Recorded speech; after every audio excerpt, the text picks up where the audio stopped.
नमस्कार. WhatsApp post भिंतीवरचे हाताचे ठसे.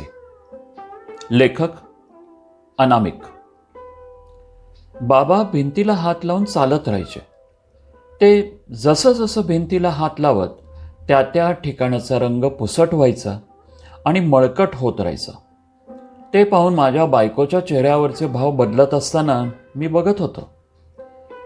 त्या दिवशी बाबांचं डोकं दुखत होतं की कोण जाणे, त्यांनी डोक्याला तेल लावलं होतं आणि त्याच हातानं भिंतीला धरून चालत राहिल्यानं हाताचे ठसे भिंतीवर उमटले असावेत आणि ते पाहून माझी बायको माझ्यावर जाम भडकली. मला पण काय झालं होतं कोणास ठाऊक. मी तडक बाबांच्या रूममध्ये जाऊन म्हणालो, बाबा बाबा तुम्ही भिंतीला हात न लावता चालण्याचा प्रयत्नच करणार नाही का? माझा आवाज जरा उंचच झाला होता. 80 वर्षाच्या माझ्या बाबांनी माझ्याकडे बघितलं. एखादा लहान मुलगा आपली चूक झाली असावी असा चेहरा बाबांचा झाला होता. मान खाली घालून बाबा गप्प बसले. छे, हे मी काय केलं? मी असं म्हणायला नको होतं असं मलाच वाटायला लागलं. माझे स्वाभिमानी बाबा तेव्हापासून मौन झाले आणि भिंतीला हात लावून चालणं सोडून दिलं. पुढे 2-4 दिवसांनी ते असेच चालत असताना तोल जाऊन पडले आणि अंथरूणच धरलं. पुढे 2 दिवसांनी बाबा गेले. भिंतीवरच्या त्या हाताचे ठसे पाहून मला माझ्या छातीत काहीतरी अडकल्यासारखं वाटत राहिलं. दिवस पुढे उलटत राहिले. माझ्या बायकोला भिंती रंगवून घ्यावं असं वाटू लागलं. रंगारी आले सुद्धा. आमच्या जितूला म्हणजे माझा मुलगा आपल्या आजोबा म्हणजे प्राणप्रिय. भिंती रंगविताना आजोबांच्या हाताच्या ठस्यांना सोडून रंगविण्याचा हट्टच त्याने धरला. शेवटी ते रंगकाम करणारे म्हणाले, सर तुम्ही काही काळजी करू नका हो, त्या ठशाच्या भोवतीनं गोल करून छानपैकी डिझाईन करून देतो बघा, ते तुम्हालाही आवडेल. शेवटी मुलाच्या हट्टापुढे काही चाललं नाही.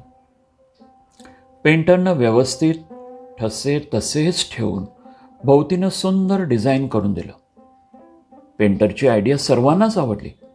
घरी येणारे पाहुणे मित्रमंडळींना पण आवडले. ते या कल्पनेची खूप स्तुती करून जाऊ लागले आणि पुढे जेव्हा जेव्हा भिंती रंगवण्याचं काम होत गेलं तेव्हा तेव्हा त्या हाताच्या ठशाभोवती डिझाईन बनविलं जाऊ लागलं. सुरुवातीला मुलाच्या हट्टापायी हे जरी करत राहिलो तरी आम्हालाही बरं वाटायचं. दिवस, महिना, वर्ष पुढे सरकत चालले. जितू म्हणजे माझा मुलगा मोठा झाला. त्याचं लग्न झालं. तसं मी माझ्या बाबांच्या स्थानावर येऊन पोचलो. बाबांच्या एवढा नसलो तरी 70ला येऊन लागलो होतो. मलाही तेव्हा भिंतीला धरून चालावं असं होऊ लागलं. पण मला तेव्हाच आठवलं किती चिडून बोललो होतो मी बाबांना. म्हणून चालताना भिंतीपासून थोडं अंतर ठेवूनच चालत राहिलो. त्या दिवशी रूममधून बाहेर पडत असताना थोडासा तोल गेल्यासारखं झाल्यानं आधार घेण्यासाठी भिंतीकडे हात पसरणार तोच मी माझ्या मुलाच्या भाऊमध्ये असल्याचं जाणवलं. अहो बाबा, बाहेर येताना भिंतीला धरून यायचं ना. आता तुम्ही पडता पडता थोडक्यात वाचलं बघा. मुलाचं वाक्य कानावर पडलं. मी जितूच्या मुखाकडे पाहत राहिलो. त्याच्या चेहऱ्यावर चिंता दिसत होती पण द्वेष नव्हता. तिथेच जवळच्या भिंतीत बाबांचे हात मला दिसले.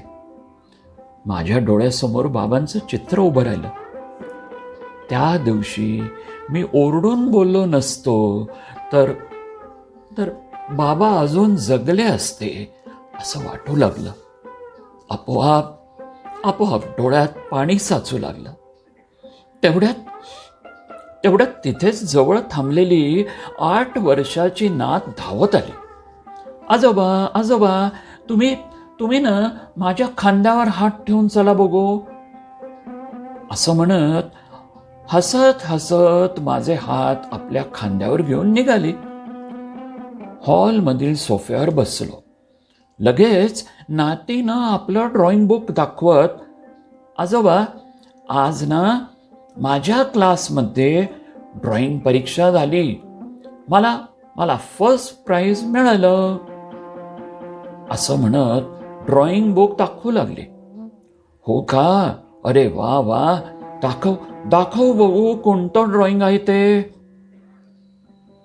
असं म्हटल्यावर तिनं ड्रॉइंगचं पेज उघडून दाखवलं. आमच्या भिंतीवरच्या बाबांच्या हाताचं चित्र आहे तसंच काढून भोवतीनं सुंदर नक्षी काढली होती आणि म्हणाली, टीचरनी विचारलं हे काय आहे म्हणून. मी सांगितलं हे माझ्या बाबांच्या आजोबांच्या हाताचं चित्र आहे. आमच्या घरच्या भिंतीवर हे चित्र कायमच कोरून ठेवलंय. मग टीचर म्हणाल्या, मुलं ना लहान असताना असं भिंतीवर चित्र काढत असतात. भिंतभर रेघोटे हातापायाचे चित्र काढत राहतात. मुलांच्या आई वडिलांना त्याचं कौतुक वाटतं, त्यामुळे मुलांवर त्यांचं प्रेमही वाढत राहतं. टीचर आणखी म्हणाल्या, आजोबा ऐका ना. हो ग, बोल ग. टीचरना आणखी म्हणाल्या, आपण पण आपल्या वयस्क आई वडिलांवर आजी आजोबांवर असंच प्रेम करत राहायला पाहिजे. त्यांना मला व्हेरी गुड श्रिया असं म्हणून त्यांनी माझं कौतुक केलं आजोबा. असं श्रिया माझी नात गोड गोड बोलत राहिली. तेव्हा मला माझ्या नातीपुढे मी किती लहान आहे असं वाटू लागलं. मी माझ्या रूममध्ये आलो, दरवाजा बंद केला आणि बाबांच्या फोटो पुढे येऊन, बाबा मला क्षमा करा बाबा, असं म्हणत मन हलकं होईपर्यंत रडून घेतलं आणि वरच्या वर असंच रडून बाबांची क्षमा मागत राहिलो. धन्यवाद. वाचन संजय इनामदार.